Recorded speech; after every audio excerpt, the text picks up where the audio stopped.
معزز سامعین السلام علیکم۔ امید کرتے ہیں آپ سب خیریت سے ہوں گے۔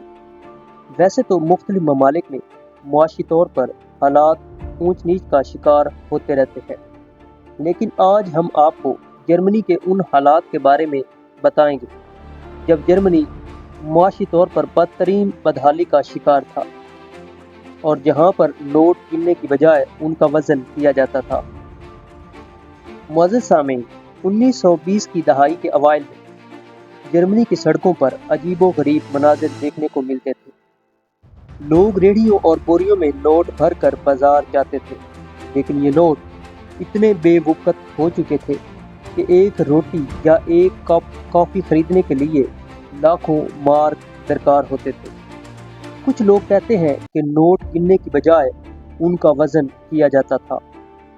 یہی حال تھا جرمنی کی بدترین معاشی بدحالی کا، جسے ہائپر انفلیشن کا دور کہا جاتا ہے۔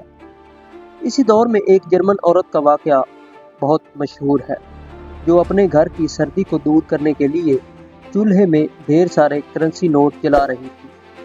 یہ منظر ایک مکمل داستان سنا رہا تھا۔ ایک ایسا ملک جس کی کرنسی اتنی بے قیمت ہو چکی تھی کہ کاغذ کے نوٹ جلانا لکڑی جلانے سے زیادہ سستا پڑتا تھا۔ یہ صورتحال اس قدر سنگین تھی کہ لوگوں کے پاس نہ صرف روٹی کے لیے پیسے ختم ہو رہے تھے، بلکہ انہیں گرم رہنے کے لیے اپنے ہاتھوں سے بنائے گئے کاغذی پیسے جلا کر گزارا کرنا پڑ رہا تھا۔ تصور کریں، آج کے دور میں اگر ہمیں اپنی جمع پونجی جلانے پر مجبور ہونا پڑے تو یہ کتنا ناقابل یقین ہوگا، لیکن جرمن عوام کے لیے یہ حقیقت تھی۔ دنوں میں قیمتیں کئی گنا بڑھ جاتی تھیں، اور جو پیسہ آج کافی تھا وہ اگلے دن تک کسی کام کا نہیں رہتا تھا۔ یہ وہ وقت تھا جب جرمنی پہلی جنگ عظیم کے نقصانات کا سامنا کر رہا تھا۔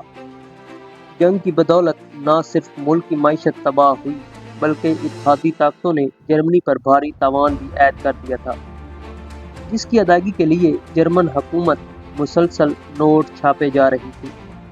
نتیجہ یہ نکلا کہ کرنسی کی قدر دن بدن گھٹتی گئی اور اشیاء کی قیمتیں آسمان کو چھونے لگی۔ یہ کہانی جرمنی کے اس زمانے کی ہے جب لوگوں نے اپنی محنت کی کمائی کا کوئی مول نہ دیکھا اور انہیں ایسے حالات میں جینا پڑا جہاں پیسے کا کاغذ کی طرح کوئی مصرف نہ رہا۔ معزز سامعین، مزید ایسی ہی معلوماتی ویڈیوز کے لیے ہمارے چینل کو سبسکرائب کیجیے، ویڈیوز کو لائک اور کمنٹ کیجیے، دوستوں کے ساتھ شیئر کیجیے اور ہماری حوصلہ افزائی کیجیے۔ دعاؤں میں یاد رکھیے۔ اللہ حافظ۔